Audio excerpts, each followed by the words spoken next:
déjà, pourquoi réfléchir au travail? Pour beaucoup de gens, c'est pas un problème. Le travail, il est connu, je dirais, un peu parce qu'on demande aux gens de le faire, et le reste, qu'est-ce qu'il y a à en dire de si intéressant?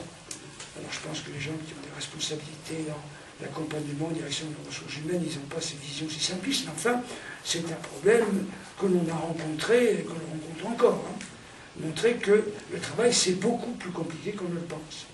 Et justement, c'est beaucoup plus compliqué qu'on ne le pense si on arrive à saisir le travail tel qu'on le pense ici, à l'intérieur d'un concept plus large, qui est le concept d'activité. J'entends bien aussi que si je vous mentionne ce concept d'activité, ça vous paraîtra aussi plat que, même peut-être plus que le concept de travail. Hein. Donc vous allez dire, mais qu'est-ce que vous entendez par activité? Je vais essayer de justifier les choses. Mais pour éclairer quand même, pour placer les choses, j'ai demandé d'avoir un petit tableau là, pour vous dire, voilà, les hypothèses qu'on a pu développer, donc vous voyez, sur 30 ans, hein, ça s'est progressivement développé, et je dirais que ça a été un peu validé, parce que si on avait dit vraiment trop de bêtises, bah, on aurait été obligé de revenir en arrière et de remettre en question nos hypothèses. Je dirais un peu les choses comme ça.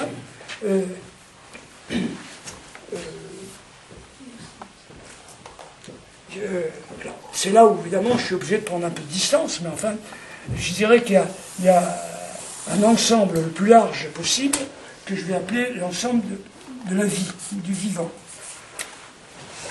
Nous sommes des êtres vivants. Bon. Et à l'intérieur de ce grand ensemble, il y a quelque chose, et je vais essayer de le justifier, que je vais appeler l'activité.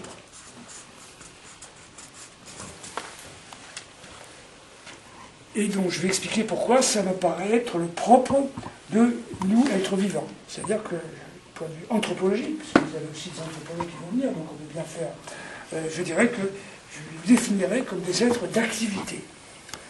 Et puis, à l'intérieur de cet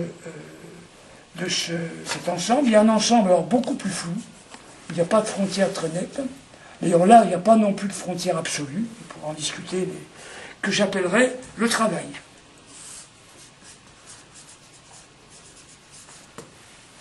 Et à l'intérieur de cet ensemble, il y a un ensemble alors, dont je pense pouvoir donner des limites plus claires, qui est le travail que je vais appeler stricto sensu, qui est un peu celui qui nous occupe. Alors, qu'est-ce que j'appelle travail stricto sensu? Ben, c'est le travail, alors, la définition que j'en donne, c'est une prestation rémunérée dans une société marchande et de droit. Voilà la définition que je donne du travail stricto sensu, prestation rémunérée dans une société marchande et de droit. Qu'est-ce que ça veut dire? Ça veut dire que, alors, pour vous, je pense que quand vous venez ici pour entendre parler du travail, c'est de ça, hein, c'est ça qu'on a dans la tête. Hein. Parce que c'est le travail dans nos sociétés. Si on est DRH, si on est consultant, ben oui, on est confronté à ça. Mais justement, si on avait donné une définition du travail, il faut savoir, mais on ne peut pas ça, c'est quand même inclus dans tout ça. Et ça a des impacts, comme je vais essayer de le montrer, sur l'approche du travail humain.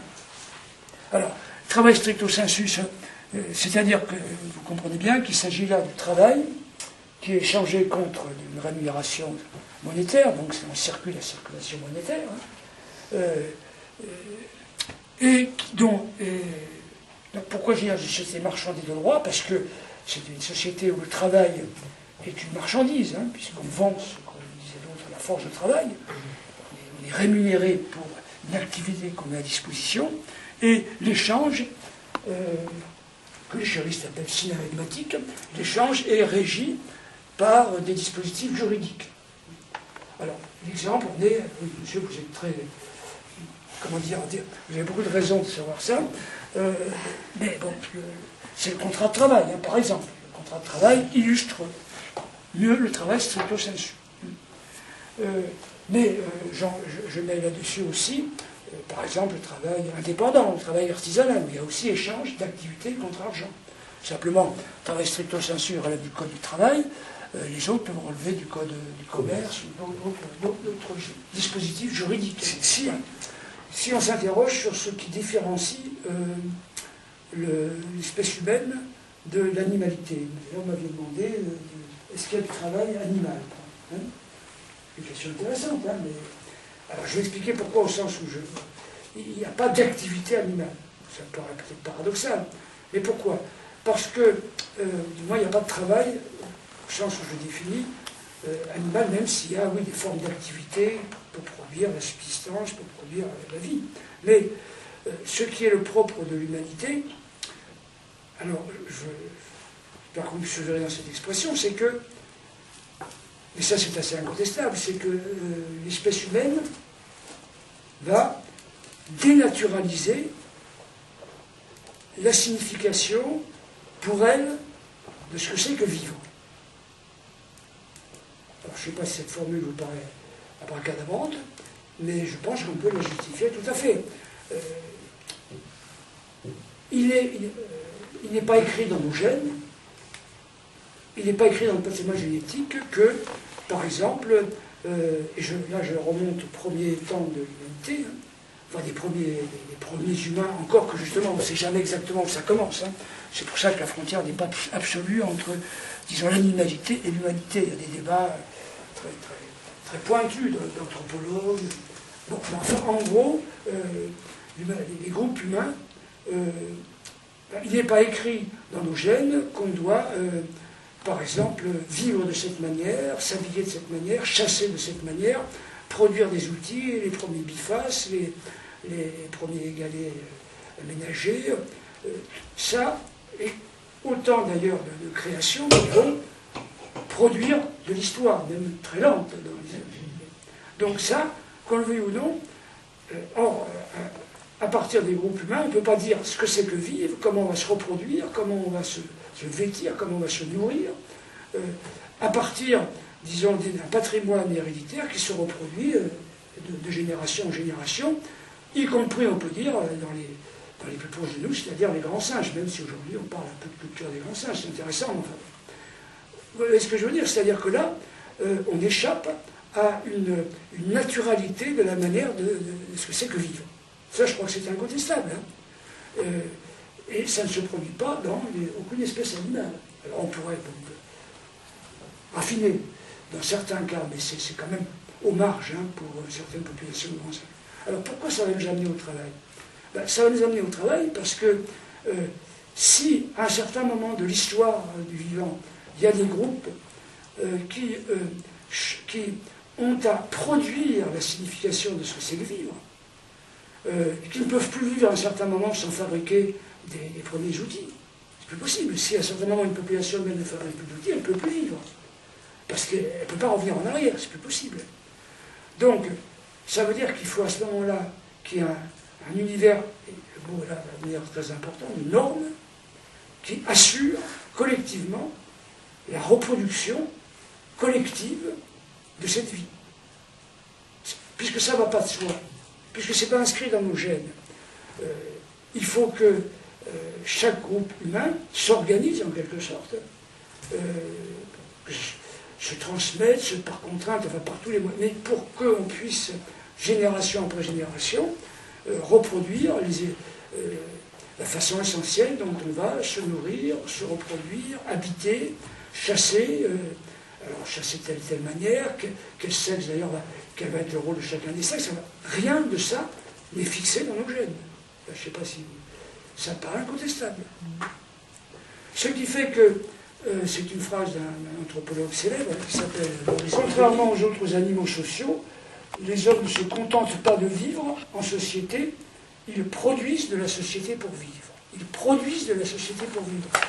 Produire la société pour vivre, c'est bien ce que j'appelle les normes, c'est-à-dire produire la société, il faut s'organiser collectivement avec un certain nombre de contraintes. La société, elle n'est pas naturelle, on la produit par un ensemble de normes qui permettent à la génération suivante de continuer à vivre, de continuer à avoir la subsistance, une certaine division du travail, qui n'a, encore une fois, aucune naturalité.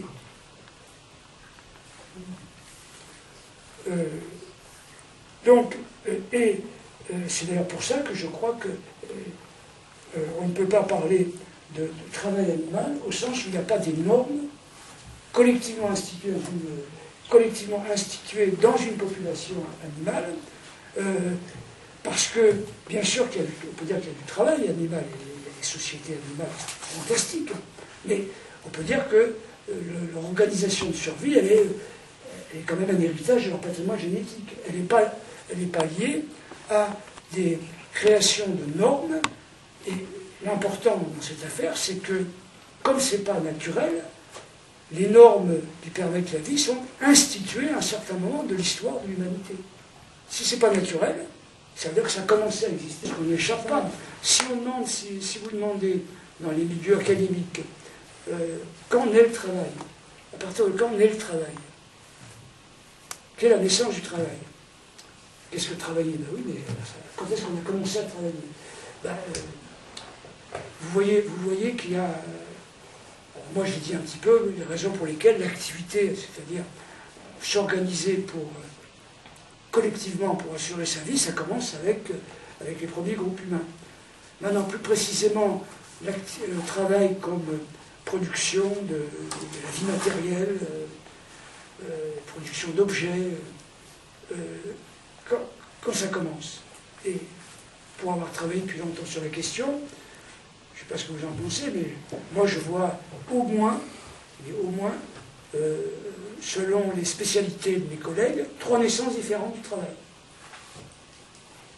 Il y en a qui sont, disons, les préhistoriens des premiers temps et qui disent le travail, ça a commencé à partir de la première fabrication d'outils.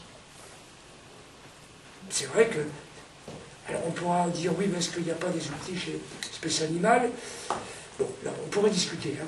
Mais globalement, c'est quand même vrai que c'est quand même un moment, un événement dans l'histoire de l'évolution du vivant, de populations qui fabriquent et qui refabriquent de manière relativement standardisée des outils. Comment? Oui. Et oui.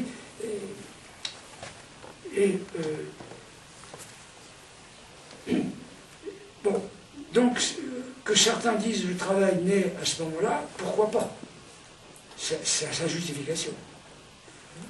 D'autres diront, et là j'ai des références très précises, hein, je ne vais pas vous les donner ici, mais d'autres diront que la véritable naissance du travail, celle qui nous alimente aujourd'hui, ça se produit à la révolution néolithique.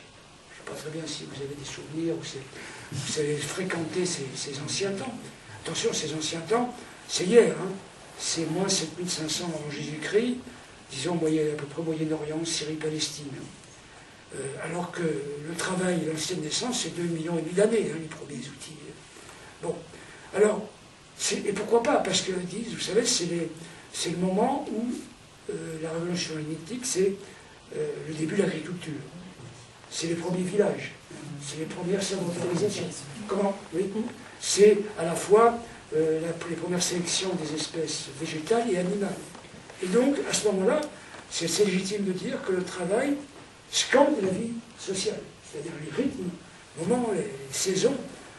Donc ça ressemble beaucoup à ce qu'on appelle le travail. Donc la deuxième naissance du travail, c'est la révolution néolithique. Et certains l'ont défendu, dit nous, on hérite de ça. Pourquoi pas?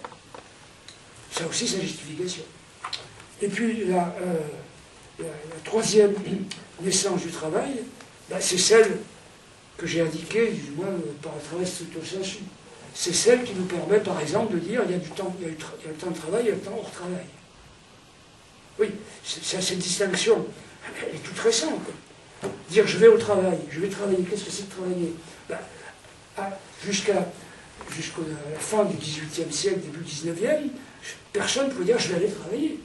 Parce qu'il n'y avait pas cette distinction des temps, cette distinction des lieux.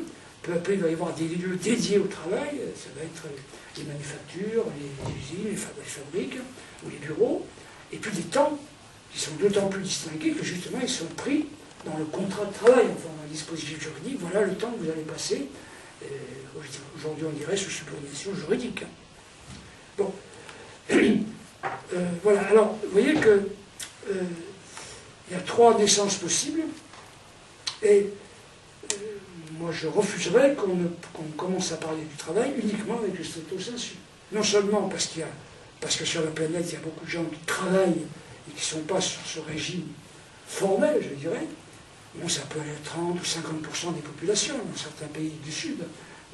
Madame qui est à l'IRT, oui, ça doit vous dire quelque chose. Justement, on a un peu travaillé aussi sur les questions du développement, et justement, ces gens du pays du Sud nous ont dit, mais non, vous ne pouvez pas penser le développement uniquement avec les formes de travail qui sont celles du stricto sensu. Sinon, vous êtes à côté de la question. Bon, et puis en même temps, parce que dans ce que nous sommes fabriqués pas par 150 ans d'histoire, nous sommes fabriqués aussi par 2,5 millions d'années, sinon plus. Le travail, il a cette complexité. Alors, maintenant, je commence à quelle heure? Il vous reste un bon quart d'heure, 5 minutes. Ça vous convient pas? C'est un peu plus, stricto sensu. Bon, alors, deux questions. Non, mais je pense que les questions de l'actualité qui nous intéressent beaucoup, on peut après les reprendre dans le débat. Mais la question que vous pouvez poser, mais à ce moment-là, qu'est-ce que d'une part, qu'est-ce qui peut justifier que quand même on appelle travail l'ensemble de ce registre? C'est-à-dire à la fois au niveau, comme disent les linguistes, diachronique, c'est-à-dire que qu'est-ce qui est commun au travail de la préhistoire, de la néolithique et aujourd'hui, ou au travail sous ses formes formelles et formelles, est-ce que c'est juste? Est-ce qu'il y a quelque chose qui permet de dire qu'il y a quelque chose de commun? Alors, oui, je le dis, et je dis que tout travail, c'est une bonne définition, est toujours débat de normes. Ça, c'est l'affirmation écologique fondamentale, débat de normes. Alors, pourquoi débat de normes? Parce que, d'une part, je viens expliquer qu'il y a toujours des normes antécédentes. On n'invente pas ces manières de vivre, on n'invente pas à partir de zéro ces outils, ces instruments, ces modes d'organisation. Donc, il y a toujours des normes qui sont antécédentes et anonymes, qui précèdent votre activité de travail. Ça, c'est vrai de l'ensemble de l'histoire. Et pour dire juste ça, le travail, même au niveau du travail, de la première naissance du travail, il y avait des méthodes de taille de pierre qui sont connues. On parle de la Levalloisienne ou d'autres. Si aujourd'hui vous demandez de tailler un silex, aujourd'hui il y a des gens qui font ça. Mais si vous n'avez pas ces méthodes, que j'appelle des normes antécédentes, opératoires, vous passerez des heures à faire tailler un silex. Donc il y a des méthodes. Il y a toujours eu des normes antécédentes, et c'est vrai, alors évidemment, dans le travail aujourd'hui, on arrive dans un monde de normes juridiques, organisationnelles, techniques, considérables. Mais c'est vrai de tout travail. Et c'est vrai aussi, et pourquoi débat? Et ça, c'est parce que on n'est jamais dans une situation débat de normes identiques. Il y a des normes que j'appelle antécédentes.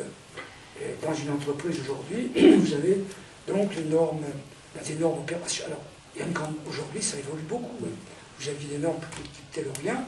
Aujourd'hui, ça se délite un peu. Vous avez des situations où vous avez des procédures, mais vous n'avez pas de normes séquentielles, de gestes à opérer. C'est très variable. Les normes peuvent se situer en aval, sur les résultats, sur les objectifs. Mais d'un côté, vous avez toujours des normes antécédentes. Je dirais que quand vous êtes dans le stricto sensu, où il y a quand même des sanctions économiques et financières, il est impensable qu'il n'y ait pas de normes antécédentes. Mais en même temps, ça, j'affirme ça catégoriquement, vous avez... alors, je reste sur les normes antécédentes, donc un des termes du débat de normes renvoie aux normes antécédentes. Et alors, aujourd'hui, il y a des problèmes qui se posent à nous, je viens d'évoquer, oui, mais comment évoluent ces normes antécédentes? Comment évoluent ces normes antécédentes depuis les premiers temps des manufactures, des fabriques, avec le taylorisme qui n'a jamais couvert l'ensemble de l'organisation du travail. Et aujourd'hui, bon, il y a, je crois, une très grande multiplicité de normes antécédentes qui encadrent le travail. Et les gens qui sont en direction des ressources humaines le savent mieux que moi. Il n'y a pas une façon, et il y a des choix à faire parce que c'est pas